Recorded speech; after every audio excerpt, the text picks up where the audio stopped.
The Quran is a wonderful book for history. Allah speaks in the Quran about a traveler who traveled to the two ends of the land. The Jews wanted to know whether this man in Arabia, a man named Muhammad alayhi salatu wasalam, who says he's a prophet, does he know about it? A traveler who traveled to the two ends of the land. Ask him about it, because only a prophet will know the answer. And Allah sent down the answer in Surah Al-Kahf. And He says, وَيَسْأَلُونَكَ عَنْ Dzulkarnain. They question thee about Dzulkarnain, someone who will impact on history twice. Qarni can mean horn, it can mean an age. But the Quran has never used the word qarn to mean a horn, never.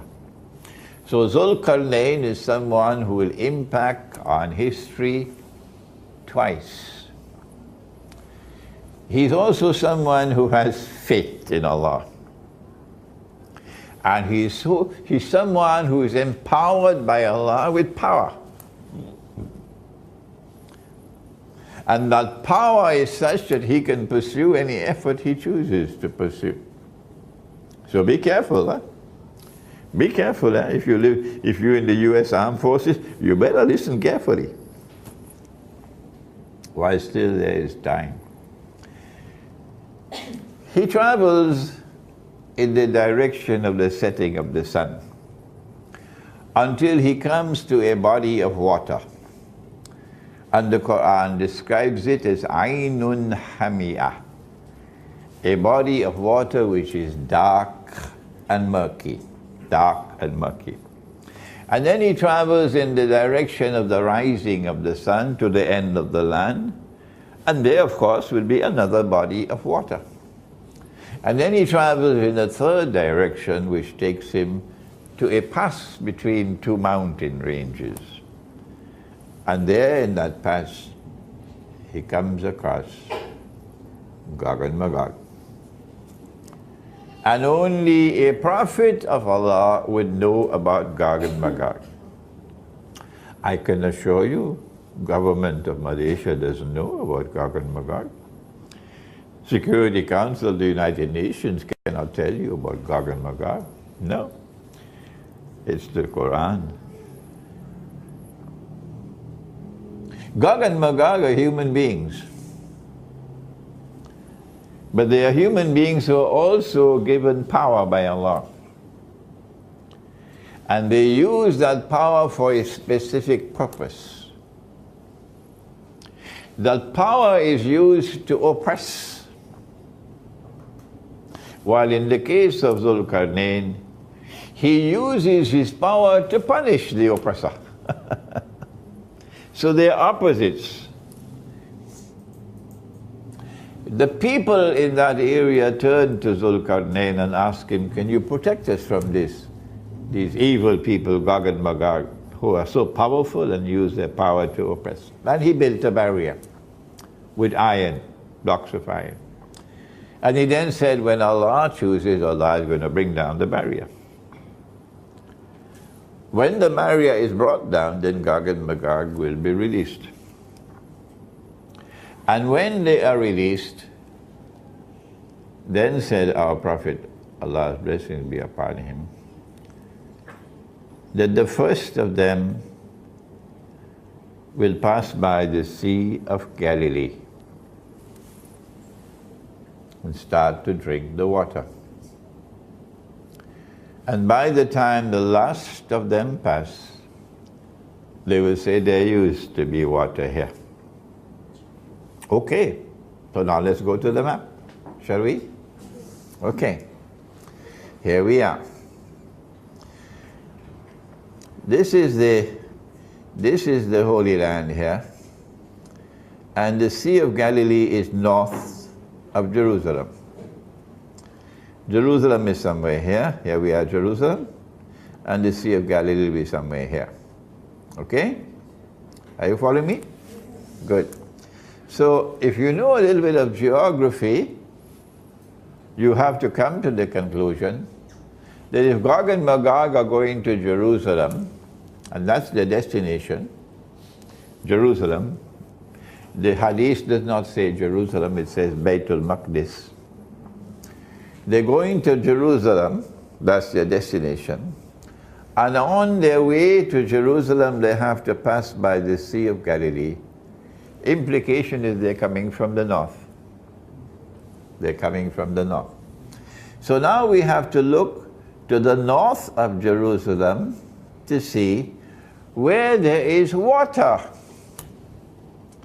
And when we look to the north of Jerusalem to see where there is water, there are only two bodies of water. There's one over here which is called the Mediterranean Sea, okay? And over there's another one called the Black Sea. The Mediterranean Sea does not qualify as Ainun Hamiyah, a body of water which is dark and murky, because visibility is good. You can see deep down, a few meters. But the Black Sea is precisely that, the Black Sea. That's why they gave it the name, the Black Sea. Because it is Ainun Hamiyah, exactly what Allah says in the Quran, Ainun Hamiyah. A body of water which is so dark and murky that visibility is probably only 1 meter. It is to this Black Sea that he traveled when he traveled to the setting of the sun. There is no third option. It's either the Mediterranean Sea or the Black Sea. There is no third one. We have eliminated the Mediterranean Sea, so we are absolutely confident in ourselves and our conclusion that Dzulkarnain traveled in the direction of the Black Sea. So he has to be traveling here. If he traveled in the direction of the setting of the sun and he came to the Black Sea, then when he traveled in the opposite direction, he'd come to the Caspian Sea. That's right. And in between the Black Sea and the Caspian Sea, there is a range of mountains which last from this sea to that sea. What are they called? What are they called? The Caucasus Mountains. And in the Caucasus Mountains there is one pass, only one, and it's called the Dariel Gorge. And that's where Dzulkarnain built the barrier. And Gog and Magog were then contained, or to use the language of a game called chess. Dzulkarnain checkmated them. Checkmated them, okay? He has power, and he uses his power to punish the oppressor. They have power, Gog and Magog, but they use their power to oppress. So he checkmated them.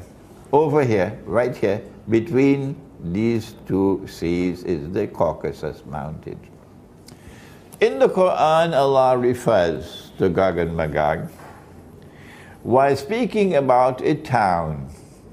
And he says the town was destroyed, the people of the town were expelled, and then a ban was placed on them that they could never return to this town to reclaim it as their own until, number one, Gog and Magog are released, and number two, they spread out in all directions, and with their irresistible power, they take control of the world in the world order of Gog and Magog.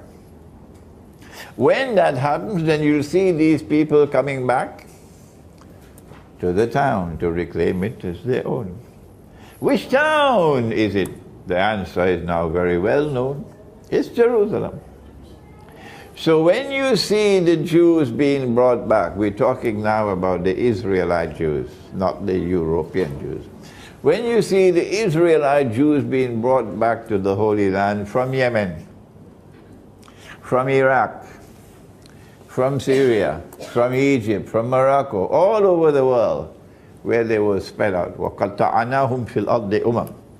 And you see them being brought back to the Holy Land to reclaim it as their own. And you see a state of Israel being restored in the Holy Land. And you see that state of Israel rising to become a ruling state in the world. Then you must know, it's Gog and Magog. It's Gog and Magog who is doing it. The Khalifa sent an army sometime around the year 50 Hijri. Sorry, not an army. This is in all the books of Tafsir. He sent an expedition to try and locate that barrier which was built by Dzulkarnain. That expedition returned with the news that they located the barrier. And it was lying in ruins. So if you're waiting for Gog and Magog to come sometime in the future, brother, keep waiting. The barrier is lying in ruins.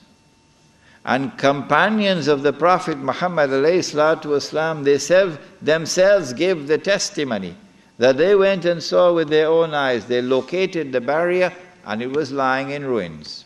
Where was it located? In a pass between the Caucasus Mountains. So when you hear the term white Caucasian male, there's something behind that to look into. White Caucasian male.